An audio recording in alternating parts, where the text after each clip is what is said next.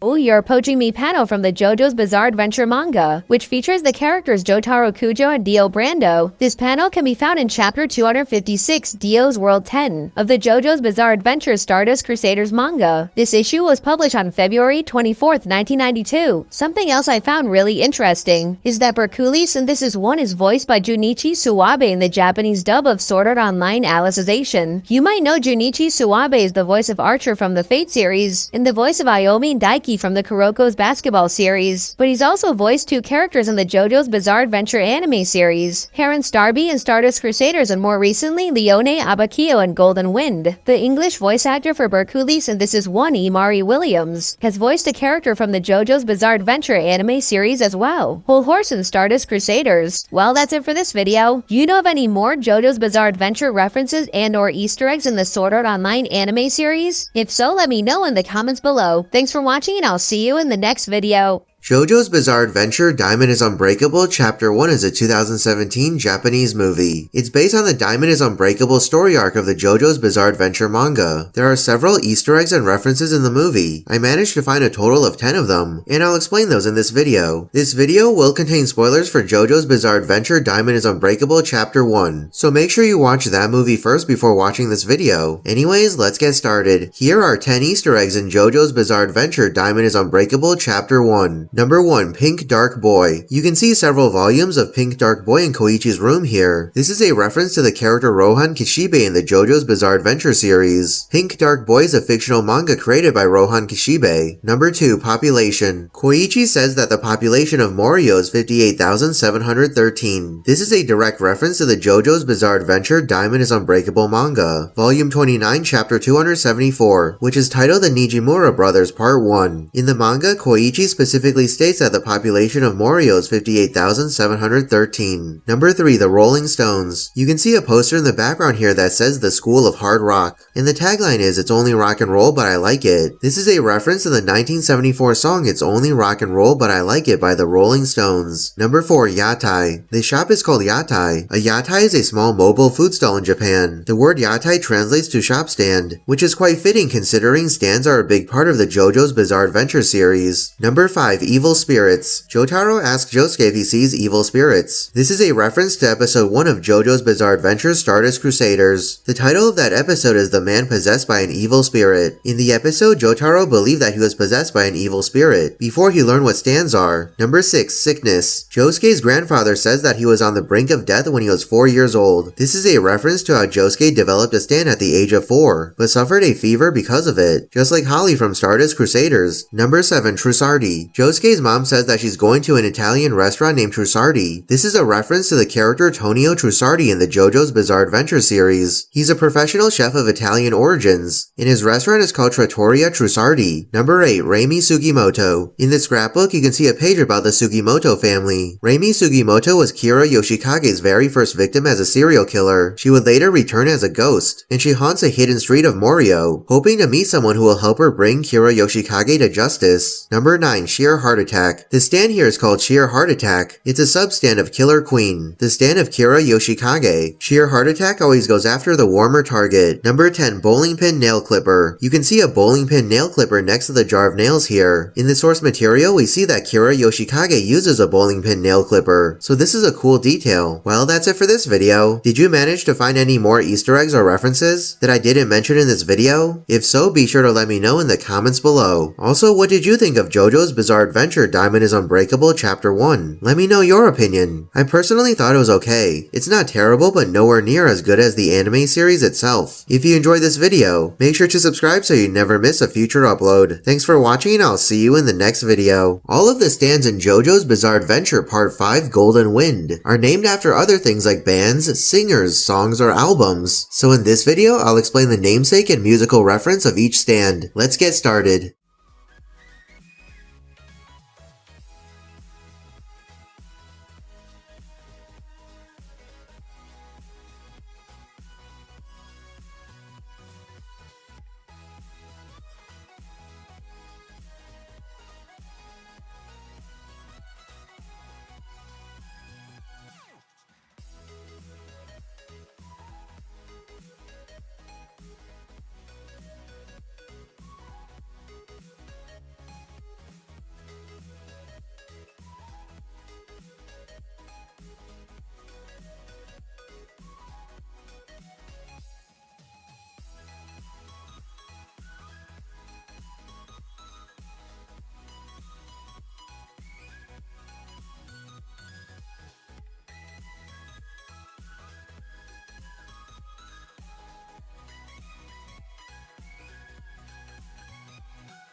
Well, that's it for this video. What's your favorite stand from JoJo's Bizarre Adventure Part 5 Golden Wind? Let me know your pick in the comments below. Thanks for watching and I'll see you in the next video. All of the characters who appear in JoJo's Bizarre Adventure Part 5 Golden Wind are actually named after something else. So in this video, I'll explain the namesake of each character. Anyways, let's get started.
Well, that's it for this video. Who's your favorite character from JoJo's Bizarre Adventure Part 5 Golden Wind? Let me know your pick in the comments below. Thanks for watching and I'll see you in the next video. Hey, fellow anime lovers! Are you tired of the same old boring and bland anime? Do you crave something unique and totally bizarre? Well, look no further because JoJo's Bizarre Adventure Stone Ocean is here to blow your mind. This anime is so epic that you'll be questioning your reality after every episode. It's got action, adventure, and a whole lot of weirdness. And let's not forget those classic JoJo poses that will have you striking a pose in your own living room. So, if you're ready for an anime that's truly out of this world, then strap in for the wildest ride of your life. In this video, video, we're going to explore why JoJo's Bizarre Adventure Stone Ocean is not just good, but totally great. The anime tells the story of Jolene Cujo, a young woman who gets thrown into prison for a crime she didn't commit. But this isn't just any old prison. This place is crawling with stand users, which are like superpowers that people can use to do some really offbeat stuff. Jolene has to fight for her life and clear her name, but luckily she's got a ragtag group of allies to help her out. And let me tell you, these folks are anything but normal. Together, they battle their way through an endless stream of bizarre enemies, all while trying to uncover the truth behind Jolene's imprisonment. If you're looking for an anime that's equal parts action, humor, and just plain weirdness, then JoJo's Bizarre Adventure Stone Ocean is the show for you. JoJo's Bizarre Adventure Stone Ocean has some of the most unique and entertaining characters in anime history. These characters are like a box of chocolates. You never know what you're going to get. One minute you might be rooting for a sentient plankton colony, the next you could be cheering on a weather-controlling prisoner with a cool demeanor and a killer backstory. And let's not forget about the main protagonist, who's so tough and resourceful, she could probably take on Godzilla with just her bare hands. These characters are like a dysfunctional family, but instead of arguing over who left the milk out, they're fighting supernatural beings. They're so fascinating, you'll want to learn more about them even after the series is over. Hold on to your hats, folks, because the characters in JoJo's Bizarre Adventure Stone Ocean experience more development than a caterpillar turning into a butterfly, and it's just as beautiful to watch. These characters start off as rough diamonds, with all their flaws and quirks on full display, but as the story progresses, they go through some serious growth and change, like they just went through a personal renaissance or something. It's like watching a plant grow. At first, it's just a tiny seedling, but as it gets watered and nurtured, or in this case, beaten up and thrown into a bunch of death-defying battles, it grows and blossoms into something magnificent. And the best part? This growth isn't just limited to the main characters. Even the side characters get their chance to shine and develop like they just got a promotion or something. It's like the writer took a bunch of characters and threw them into a giant blender, then poured out a smoothie that was packed with flavor and character development. These characters are more than just cool poses and witty one-liners. They're complex and multi-dimensional beings who deserve to be explored. The writer is a master of storytelling and character development, and they know how to make even the most unorthodox characters relatable and human. So sit back, relax, and enjoy the ride, because you're in for a character development extravaganza. Additionally, JoJo's Bizarre Adventure Stone Ocean has a story that's more compelling than a mystery novel written by a psychic detective. From the very first episode, you're thrown into a world of supernatural powers, prison breaks, and a whole lot of craziness. And speaking of the plot, it's not just a random mishmash of ideas. There's a clear direction and purpose to it all. Every twist and turn is carefully crafted to keep you on the edge of your seat, like a roller coaster that's been designed by a mad scientist. There's heart and emotion too. You'll find yourself laughing, crying, and cheering along with the characters as they go through their trials and tribulations. The story moves along at a pace that's just right, not too slow and not too fast. And it's not just the action scenes that keep you engaged. There's always something happening, whether it's character development, plot twists, or just some good old-fashioned absurdity. You'll never find yourself looking at your phone or nodding off, because there's always something to keep your attention. There's also moments of downtime and reflection that give the story room to breathe. It's like taking a break from a marathon to catch your breath before diving back in. And speaking of marathons, you'll find yourself binge-watching episode after episode without even realizing it. Before you know it, it's 3 a.m. and you're still watching, but you don't care because it's just that good. The writer knows exactly how to keep you engaged and entertained, and they're not afraid to throw in a few curveballs to keep things interesting. Moreover, JoJo's Bizarre Adventure Stone Ocean has fight scenes that are very awesome and entertaining. Each battle is like a dance, but instead of a waltz, it's a deadly, high-stakes fight to the death. The characters use their unique powers and skills to create battles that are as creative as they are intense. There's also strategy and clever tactics involved. It's like playing chess, but with powers that can turn your opponent into a donut or summon a giant frog. And speaking of powers, the stands in this series are some of the most creative and bizarre you'll ever see. Each one has its own unique abilities and weaknesses, and the characters use them in ways that are both surprising and entertaining. You'll find yourself rooting for the main characters in each battle and feeling their pain when they get hurt. It's like watching a really good sports movie, but with more poses and flamboyant outfits. The fight scenes are creative, intense, and just plain fun to watch. Get ready to cheer on your favorite characters as they face off in battles that are as strange as they are awesome. From the peculiar and unusual character designs to the bizarre powers of the stands, everything about this anime is a little bit off kilter. It's like the creators took every crazy idea they ever had and put it into one show, creating a world that's both bizarre and brilliant. One of the things that makes JoJo's Bizarre Adventure Stone Ocean so unique is the way it blends different genres and styles. It's part action, part comedy, part horror, and part, well, We're not even sure what else. But somehow, it all works together to create an anime that's both unpredictable and unforgettable. JoJo's Bizarre Adventure Stone Ocean is a one-of-a-kind anime that's both wacky and wonderful. It's like a fever dream come to life, with a world that's both unpredictable and endlessly entertaining. This anime is like nothing you've ever seen before. JoJo's Bizarre Adventure Stone Ocean has animation so fantastic, it's like Michelangelo himself came back to life and started making anime. Every frame is like a work of art, with colors so vibrant and animations so fluid, you'll swear you're watching a 3D movie. It's like watching a kaleidoscope come to life, with each movement and detail carefully crafted to perfection. And speaking of details, this anime is chock full of them. From the intricate designs of the characters' outfits to the smallest movements of their stands, every detail is carefully animated to create a world that's both unconventional and wonderful. It's a visual feast for the eyes, with details and colors that will leave you in awe. But it's not just the visuals that are amazing, the sound design is top-notch too. Every punch